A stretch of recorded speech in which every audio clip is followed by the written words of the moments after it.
Why is this car getting under my skin? Is it because there's nothing beeping at me, nothing shouting at me? Is it because it's so comfortable to sit in and drive? Is it because I actually feel a proper mechanical connection with what's going on? Time will tell.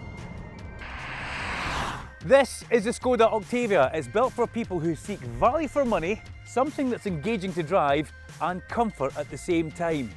My name's Duncan Vincent. This is the Arnold Clark YouTube channel. Like and subscribe, and make sure you hit that bell icon so you never miss an upload from us.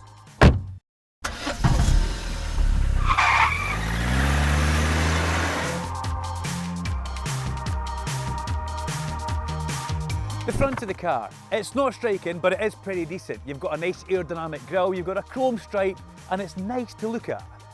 Big fan of lights on the Skoda. Remember the previous version had some sort of split light thing going on that nobody was really a fan of. I'm glad that Skoda have come to their senses. Speaking of lights, how cool are these? They wouldn't look out of place on a Beamer. Very, very stylish. Very un-Skoda of them.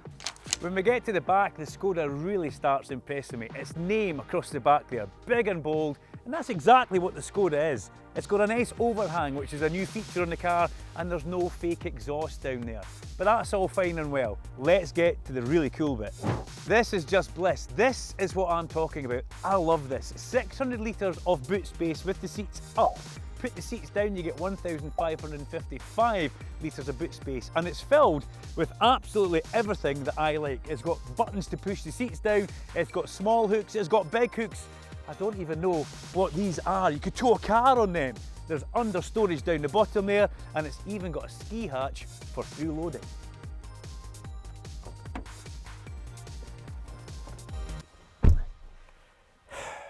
Why is this car so good? It's big in the back here. It's quite a stocky car, a little bit like me. You could probably fit three of me actually in here, along with this lovely armrest that we've got here. It's got almost everything you could want. Good legroom, good headroom, dual USB-Cs, dual air vents, extra storage, comfy armrests, and it's even got ISOFIXes for the young family. Perfect. Now the Skoda Octavia comes in many forms. You can get petrol engines that come in either a 1 litre turbo petrol or a 1.5 litre turbo petrol. You get a 1.4 litre petrol hybrid as well. Or you can even have a 2 litre turbo diesel, like this fine example right here. All of these options and more sporty ones are available at arnoldclark.com or at your local Arnold Clark Skoda branch. Is being convenient cool? Well, I think it is, because in this Skoda there's a button at your fingertips for absolutely everything. Everything you need is so easy to get to. I like the steering wheel. It's a twin spar steering wheel, so there's a big smile is what it looks like at the bottom. It's a nice diameter for my hands, the paddles are good, and my hands don't touch any of the buttons as I'm driving. I like the driving display. It's nice and straightforward, it's nice and easy to operate, and I'm a huge fan of getting your miles per gallon on that screen. Right now I'm sitting at 61.1 after driving all the way up to Glencoe, up steep hills.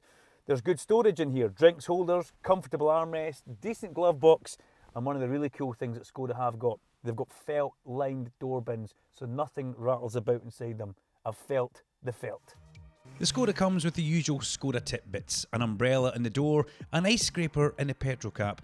These really give the car a bit of personality, and I'm a big fan.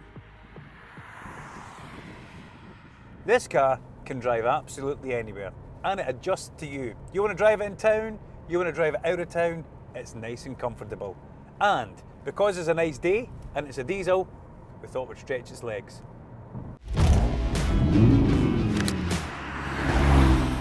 Driving on these undulating roads up in Glencoe really makes you appreciate the suspension that is on the Skoda.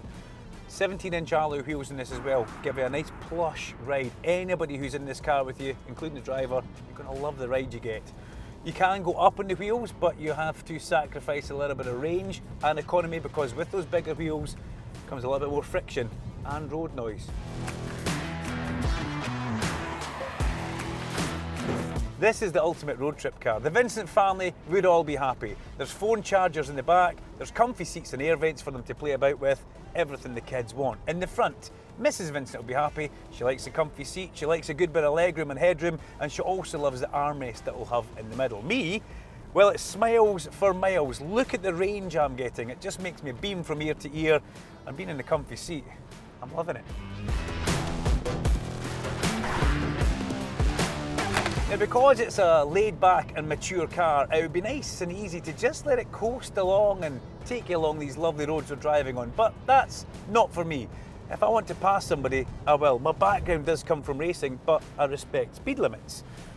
150 brake horsepower from a 2-litre turbocharged diesel engine means you're not going to be stuck behind somebody, and when you're climbing these big steep hills, the car just wants to pull for days.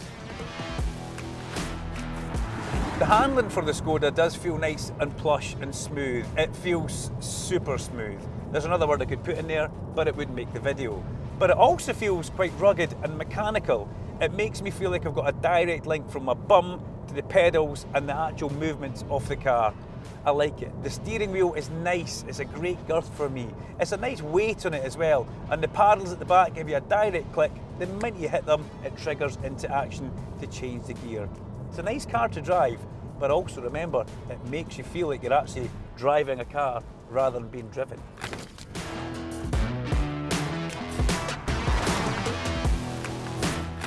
Let's talk about the sounds of the Skoda, because it's nice that we've got actual touch buttons around here. So we've got them on the steering wheel, we've got a gear up, gear down, we've got indicators, we've got wipers. Across the control panel, your hazard warning lights are there. You've even got your heated front and rear windscreen. It's nice and easy having mechanical buttons. A little bit of road noise from it, but it's very, very low. We've talked about how good the suspension is, and there's not a lot of noise coming off those mirrors for the wind. And you hear that? It's actually got an engine. You can hear the diesel engine working away. Although it's not overpowering, but it's nice to know you've got an engine.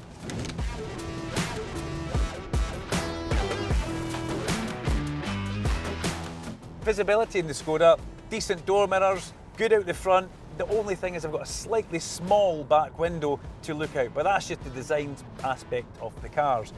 There's not a blind spot that I can't actually see. On the Arnold Clark YouTube channel, I've been blessed though with driving a lot of EV SUVs, and they take you quite high up off the ground. So it's just taken a little while to readjust to get back into a car which sits quite low to the ground. But as I have said, there's not a blind spot that I can't see out in this car. So no, the Skoda's not going to pop and bang. It's not going to launch you from 0 to 62 in 5 seconds. It's not going to massage your back. And it's not going to play Hans Zimmer as you accelerate away from a junction. But that makes me love it even more. The Octavia is like an old pair of trainers. Trusty, reliable, comfortable, and will last you a long time. But don't take my word for it. Get yourself down to your local Arnold Clark branch and make sure you get behind the wheel, like me. I've been Duncan Vincent for the Arnold Clark YouTube channel. Make sure you like and subscribe and hit that bell icon so you never miss a notification upload from us.